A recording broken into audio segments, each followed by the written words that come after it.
Thank you, Bruce. Good morning, everyone. Good morning and welcome to our next online service at the Treasure Coast Unitarian Universalist Congregation in Stuart, Florida. My name is Laura Lesh, and I am so happy to be serving as your worship associate again with the service leaders for our today, our minister, the Reverend Dr. Paul Johnson, and our religious education coordinator, Corina Poloni. Our music director is Bruce Ruby, and our technical guru and man behind the scene is Christopher Magan. We will be focusing on all ages in this intergenerational service, and we are hoping it will bring you all some joy, some peace, and some inspiration as we continue our struggle with this virus pandemic. The curve has now flattened, as they say, showing that although it has been hard in many, many ways, our imposed social distancing has been working. Life is starting to loosen up a bit here, and like the springtime all around us, hope is blooming. But please continue to try to stay safe, following the guidelines we are given by experts, and being vigilant in precautions so we won't backslide. A special welcome to any of you who are visiting with us for the first or second time, or who have just found us online. We are a welcoming congregation where you are welcome regardless of your age or abilities, your color or your nationality, your gender identification, or your first language. When we are able to resume our regular services in our beautiful sanctuary, we hope you will come visit us here as well. This week's announcements are in our weekly newsletter, which is sent out by email to all members and friends every Friday. Also, we hope you will all come to our new virtual coffee hour following the service, where you will be able to see each other and chat. You will find instructions and a link for this in the newsletter, so it will be easy for you to join in. It's really fun, so we hope you'll give it a try. And last but not least, while we cannot be together for our weekly collection, you will find a donate button on our website, which members can use to send in their monthly pledge payments, or you can always mail a check right here to our office. Your generosity will be most gratefully received in this difficult time as our expenses and obligations continue, even while we must remain apart. Corina will light our chalice this morning, representing all the children of our congregation, as I share these words of Florence Capto. We kindle this flame, honoring the doorways in our souls, the windows through which we gaze at one another, the balconies where we catch glimpses of sky, the thresholds we stand on this morning, wondering, hoping, fearing, dreaming.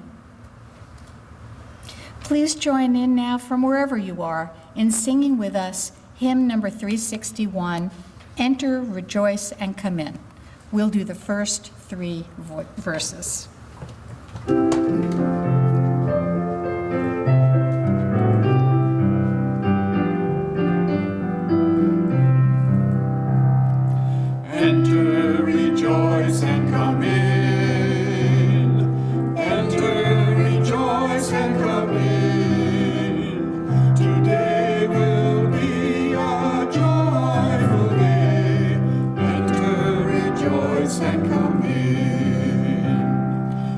Open your ears to the song. Open your ears to the song. Today will be a joyful day. Enter, rejoice, and come in. Open your hearts, everyone. Open your hearts, everyone. Today will be a joyful day. Enter, rejoice, and come in.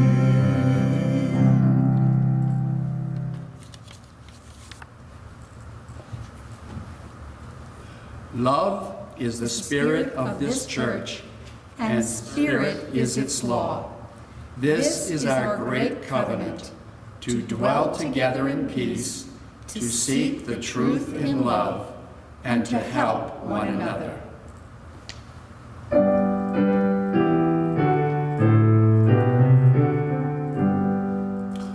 From all that dwell below the skies, let faith and hope and love arise. Let beauty, truth, and good be sung from every land, by every tongue. Amen.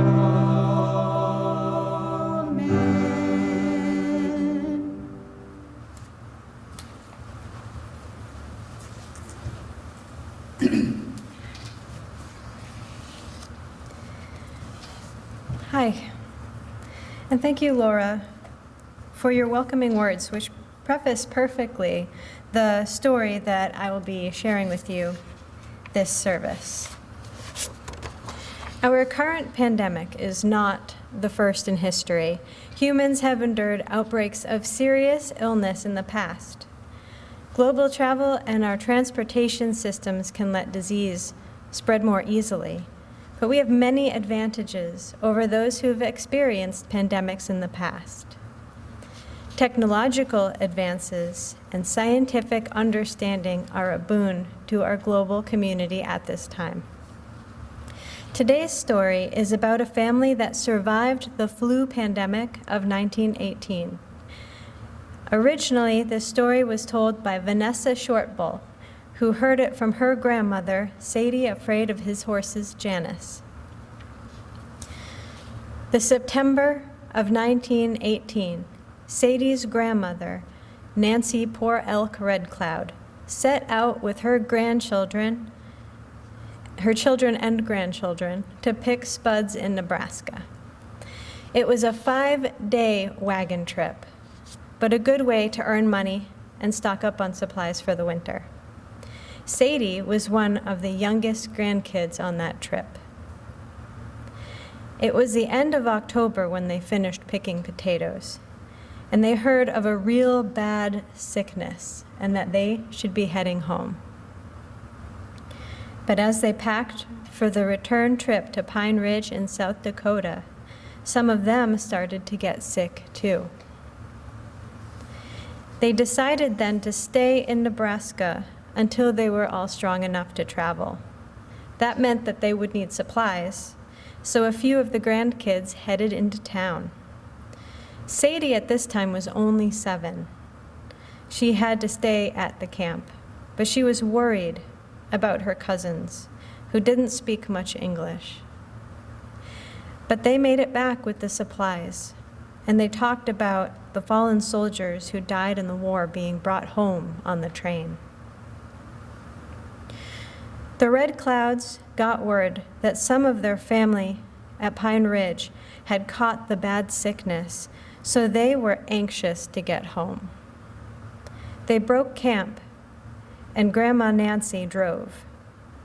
Sadie's cousin Edgar had driven before, had caught the sickness, and he was lying down in the back of the wagon.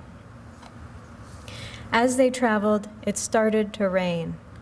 The bad weather worsened the sickness.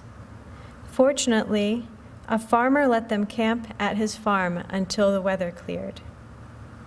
As they set up camp, grandmother Nancy took charge.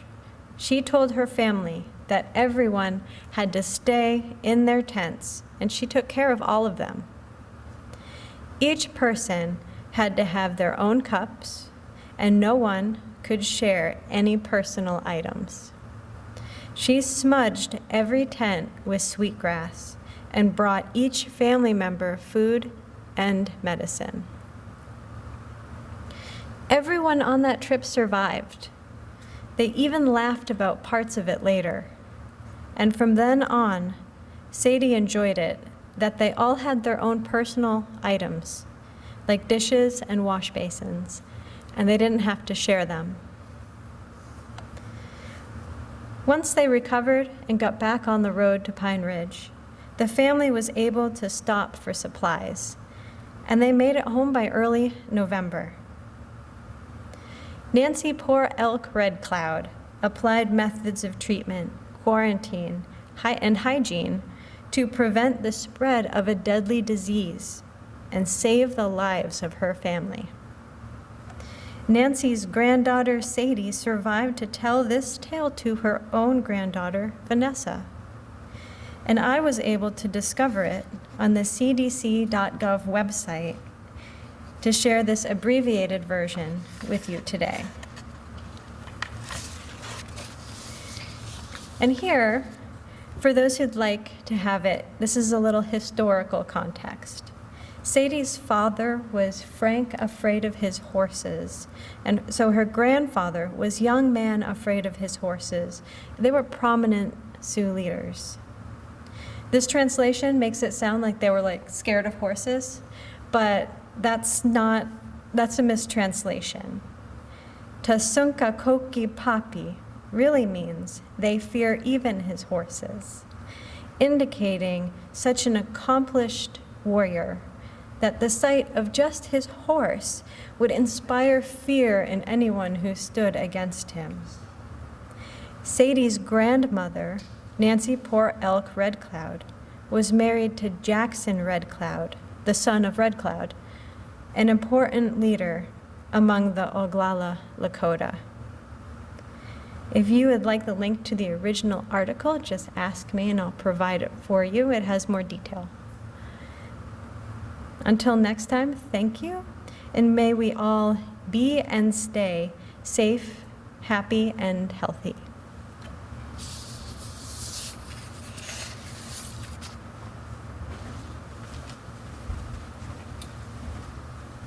We come to that time in our service for sharing of joys and sorrows and moving a stone from our personal lives into the circle of our love as a congregation. And I have one joy to share with you today, and that is that Martha Alfie, one of the founding members of our congregation, has been at Martin South Rehabilitation for several weeks. I talked with her son Bruce today, which is May 5th, and she is going to come home tomorrow, May 6th. So hopefully she'll be home, have been home a couple of weeks by the time this broadcast is aired. So thank you, Laura, for moving the rock, and we keep in mind and in our heart the joys and the sorrows of our congregation. Our meditation this morning comes from the pen of the late Buddhist monk Thich Nhat Hanh. Let us join our hearts and minds in a spirit of meditation. Our true home is in the present moment. To live in the present moment is a miracle. The miracle is not to walk on water. The miracle is to walk on the green earth in the present moment. To appreciate the peace and the beauty that are available now. Peace is all around us, in the world and in nature, and within us, in our bodies and our spirits. Once we learn to touch this peace, we will be healed and transformed It is not a matter of faith. It is a matter of practice. Thinking of these words of wisdom, let us be together for a period of silence.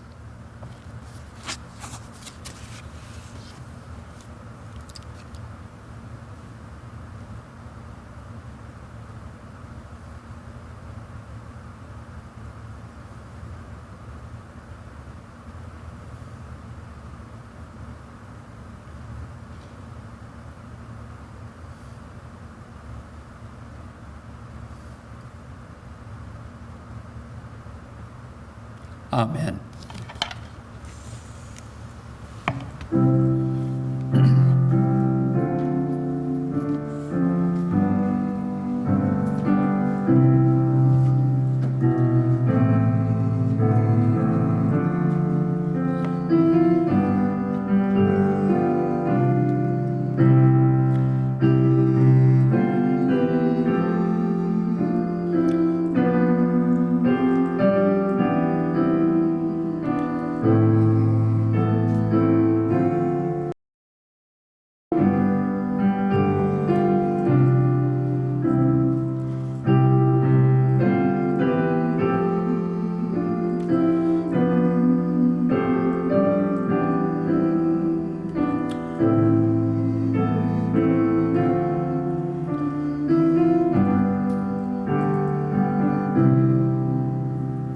Spirit of life, come unto me.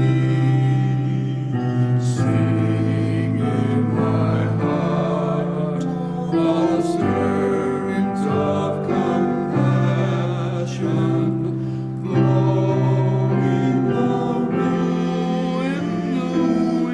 rising the seas in the sea. Giving life the shape of justice, roots holy good, weaklings set me free, set me free. Spirit of life, come to me, come to me.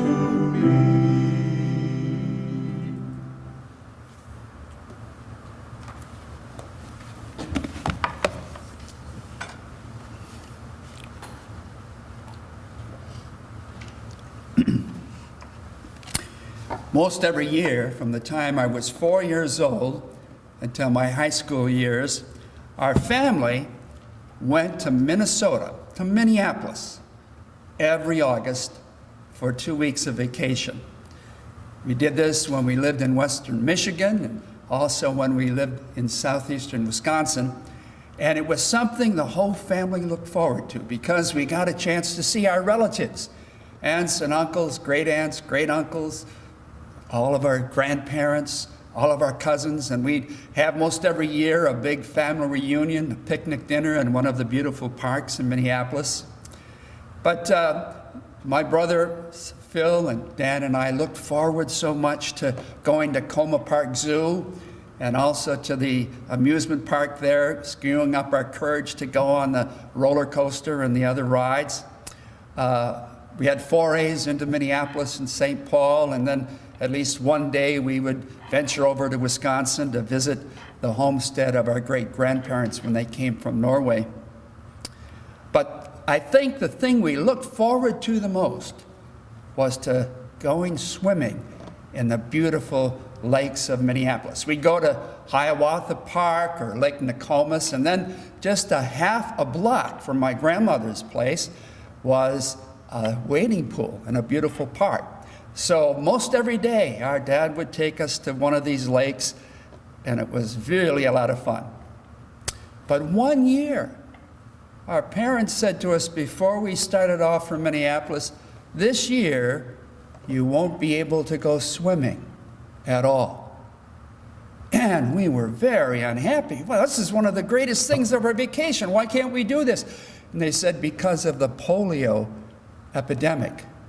This year, it's flared up more than any other year. In fact, that year, 1952, there were 58,000 cases, 2/3 of them affecting kids under the age of 15. And this polio, sometimes it wasn't that drastic, but often it led to paralysis of the legs and of the diaphragm, so kids couldn't breathe and they'd have to be put in an iron lung to help them breathe, and sometimes their neck would be affected, and it was just a terrible disease. And our parents say, we do not want you to catch polio, so we're not going to go swimming. And what a disappointment that was. And that disappointment lasted for at least 2 more summers because the polio epidemic continued. But something promising was in the news, and that is that Dr. Jonas Salk at the University of Pittsburgh was working on a vaccine which would give people immunity to this terrible disease. And so I remember we'd said, well, maybe this year we'll have this vaccine and we can go swimming again. But it didn't happen for quite a while. It was tested, the vaccine, in 1953 and 1954, and finally, in 1955, the vaccine was available. And I remember going down the hallway from Miss Spicer's room, my school room, down the hall, and there they were all set up, the nurses and doctors giving these shots, and I was a little bit scared with those big needles. And as we got closer and closer, I sort of dreaded, what's this going to be like? But at the same time, I felt a certain pride. And you know why that is? Because I had contributed to the vanquishing of the disease. Because I had been listening to my favorite radio program, Sergeant Preston of the Yukon. And they had a little ad there for kids. And they said, you can help by sending your dimes to the March of Dimes to get a vaccine for this illness, and also to help these poor kids at iron lungs. So I determined I was going to help. And my mother had been paying me 1 dime each week for work around the house, and I had collected several dimes, and I went and I got a few of them. I can't remember how many, and I got a 3-cent stamp, and I put it in an envelope, and I sent my dimes off to help do the work of Jonas Salk and help the kids in the iron lungs. So I felt kind of proud when I was waiting to get my shot. And you know, we've been struggling with this virus currently. I've thought about those days and the hope we had for the future, and the joy when finally the vaccine was there and we could go swimming again and we could go back to normal life. And of course, in 1961, the Sabin vaccine came out, which was going to make it even better. And I remember waiting in the hallway for that one too in high school, but that wasn't a shot. That was a sugar cube with the medicine in it.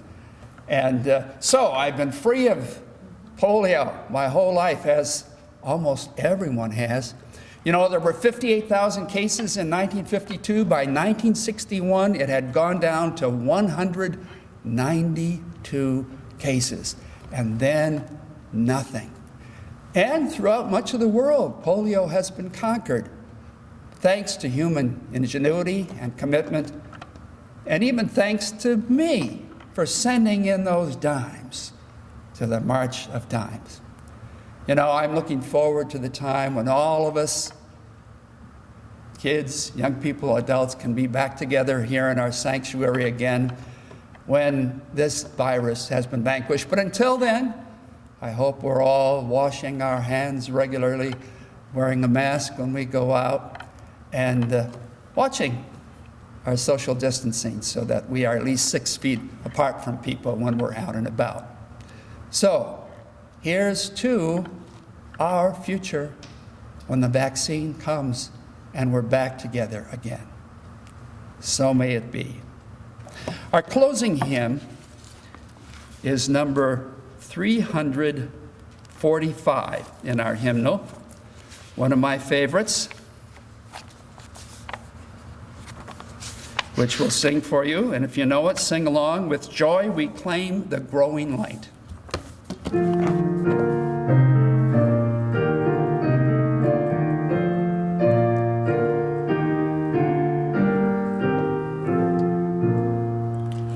With joy we claim the growing light, advancing thought and widening view, the larger freedom, clearer sight, which from the old unfold the new. With wider view come loftier goals, with fuller light, more good to see. With freedom true, more self-control, with knowledge deeper reverence be. Now the blessing of truth be upon us, and may the power of love direct us and sustain us, and may the peace of our religious community abide with us until we are able to meet again. Amen.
Thank you, Bruce, for your music. Thank you, Cantex Sarah, for joining us in singing. A while back, Ken said we need more people there to sing the hymns, and by gosh, he came and he sang with us. So thank you, Ken. So thank all of you for joining us for our service this morning, and please tune in again next Sunday at the same time. And we encourage you to join us for our Zoom coffee hour. And you can find directions as to how to get on the Zoom coffee hour in your newsletter. So be with us again next week. Goodbye.